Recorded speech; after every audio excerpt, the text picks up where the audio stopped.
ஆறினோன்னு மிக்சியில் அரைக்கணும். மிக்சியில் சுற்றினோன்னு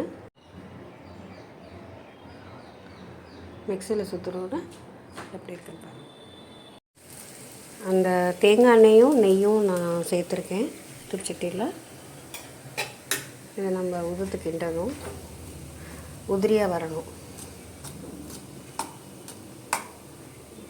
லைட்டாக ஒரு ப்ரௌனிஷ் கலர் வரும், அப்புறம் தான் நம்ம நிப்பாட்டணும். கடலைப்பருப்பு வறுத்ததில் ஏலக்காய் தூள், தேங்காய் வதக்குனது, முந்திரி பருப்பு எல்லாம் கலந்தாச்சு. எந்த ஒரு ஸ்வீட் செஞ்சாலும் ஒரு பிஞ்சு சால்ட்டு போட்டால் தான் நல்லா தூக்கி கொடுக்கும்.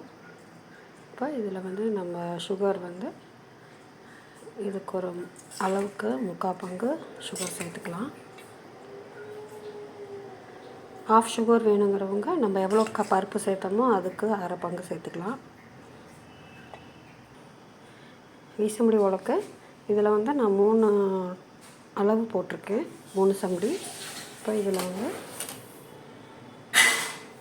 1 2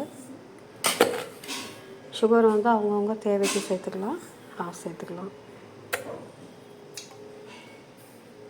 இது ரொம்ப சூடோடு போட்டிங்கன்னா அப்படியே அல்வா மாதிரி ஆகிடும்.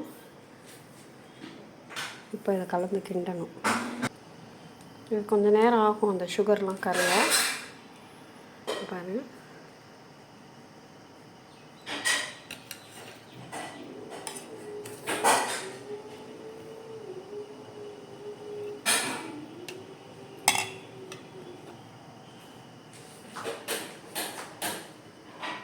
கடலைப்பருப்பு உட்கார ரெடி ஆகிடுச்சு.